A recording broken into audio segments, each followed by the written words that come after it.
welcome back to my channel. My name is Trisha, and today on the Aspiring Home Cook, I'm going to show you how to make an Indian sweet that is to die for. We're going to make some gulab jamuns. Now, the traditional recipe is a much longer process and requires very specific ingredients that may not always be available, especially if you live outside India. With the onset of the Indian festive season, I find myself craving for these beautiful Indian sweets, and because of the lack of availability of a few certain ingredients, for a while it kept me off trying to make them at home. And trust me, you want to make these sweets at home because homemade is so much better. In today's recipe, I'm going to show you how to make these gulab jamuns with readily available ingredients that are easy to find irrespective of where you're based. Once you see how easy these are to put together and the end result is so much better than the store-bought ones, you're going to want to try this really soon. Before we go on to the recipe, if you're new here, please subscribe to my channel, and once you do, click on that little bell icon right next to it so that you get notified every time I upload a new video. Let's go on over to the kitchen and make ourselves some beautifully delicious, melt in your mouth, gorgeous gulab jamun. Today, to make our gulab jamuns, we're going to start off by making our sugar syrup, because this syrup needs to cool down a little before the dumplings can be added to it. In here, I've got 700 milliliters of water, to which I'm going to add 500 grams or half a kilo of sugar. And over here I've got 4 cardamom pods. These are just green cardamom pods. All I'm going to do is crack them open, add the seeds and the shell separated into the sugar syrup. What this will do is it'll infuse the sugar syrup with a beautiful subtle flavor and aroma of the cardamom without making it too overbearing and too strong.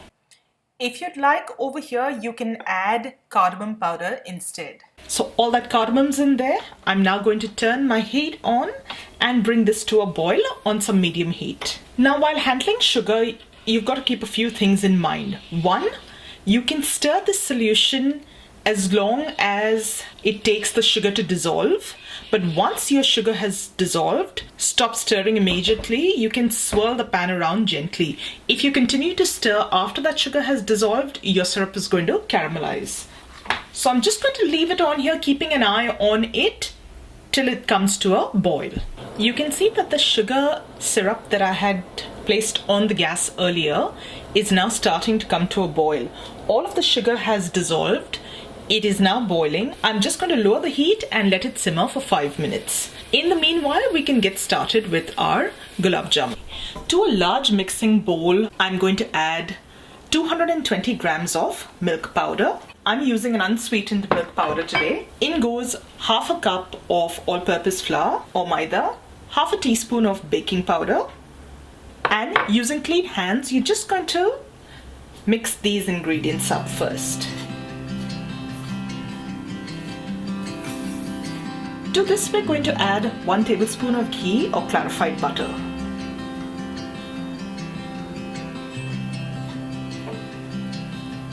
Mix that into your flour.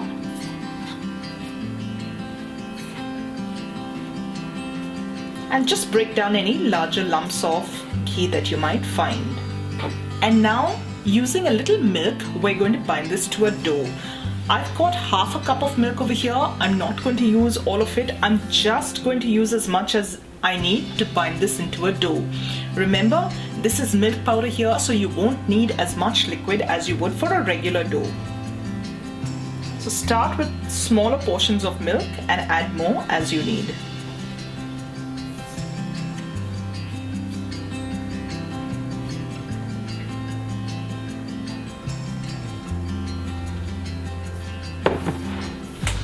My sugar syrup has been simmering away for 5 minutes after it's come to a boil. I'm now going to turn the heat off and take my pot off the heat and let this start cooling down now. You can see here that this is almost coming together. I just need a touch more of liquid. At this stage, be very careful. Just add a few drops at a time as you need to. At this point, it's a good idea to get your oil heated for deep frying, so that by the time you roll out your gulab jamuns into little balls, the oil will be hot and ready to go.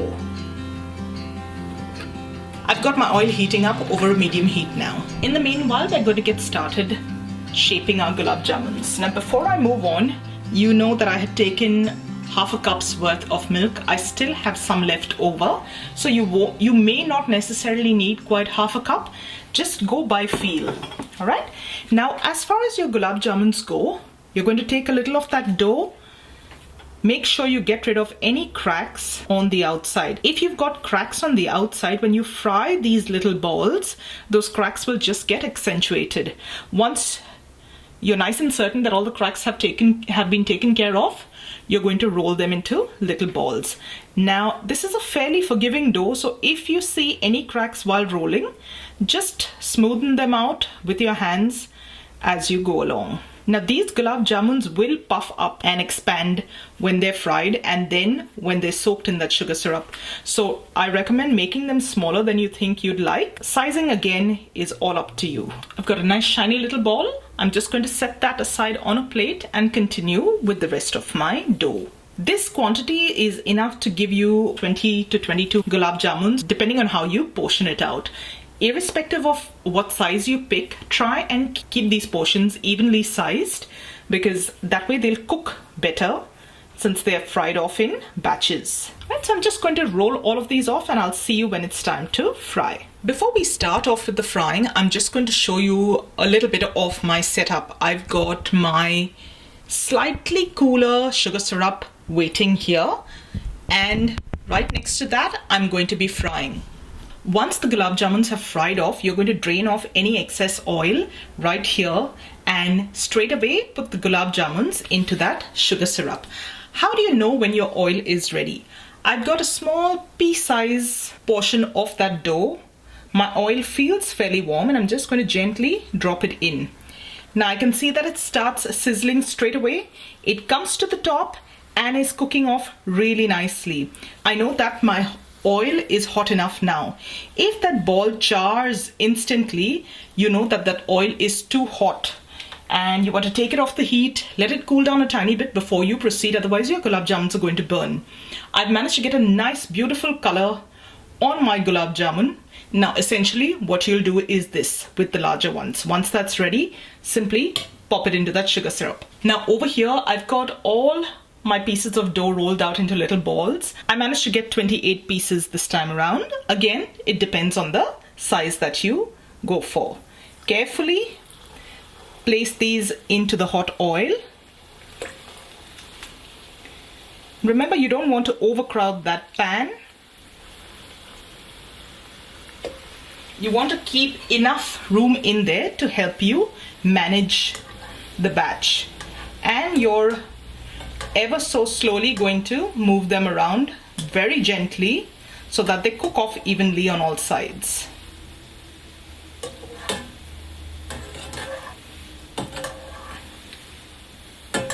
And what you're looking for is this beautiful brown color.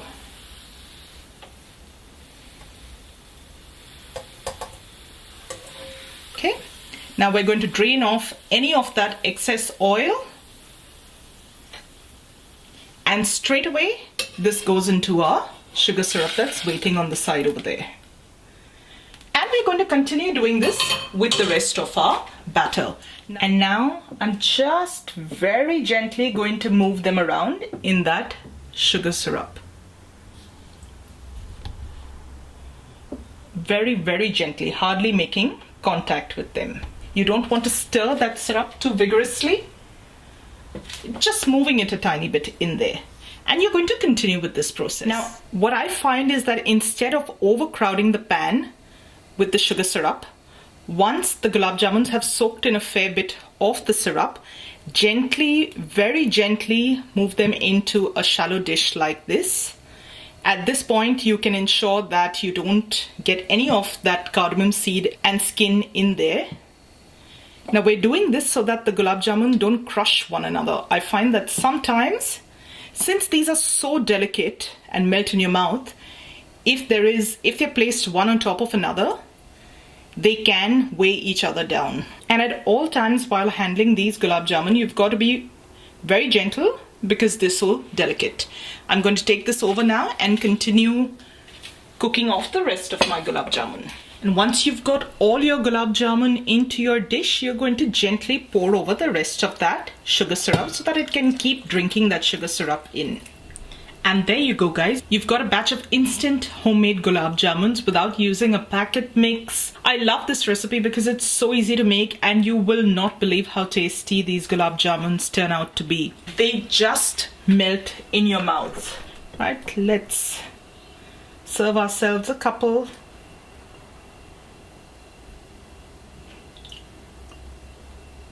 And remember, when you're serving, if you're portioning them out into little containers, make sure you get some of that sugar syrup in there because it's nice to have a little extra syrup on the side.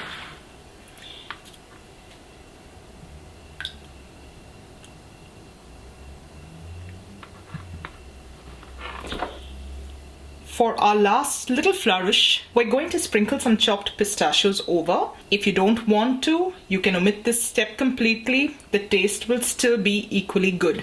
What I like to do is I like to leave a little bowl or a small plate of these chopped nuts on the side while serving these up so that people can serve themselves, and if they want, they can top it with the nuts, or if not, they can just leave it out. And that's our little bowl of homemade gulab jamun for you today.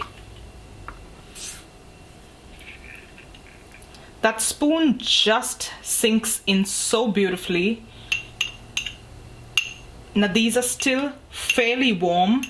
They've not had too much time to cool down, but like you can see, they're nice and soft on the inside and they've cooked all the way through.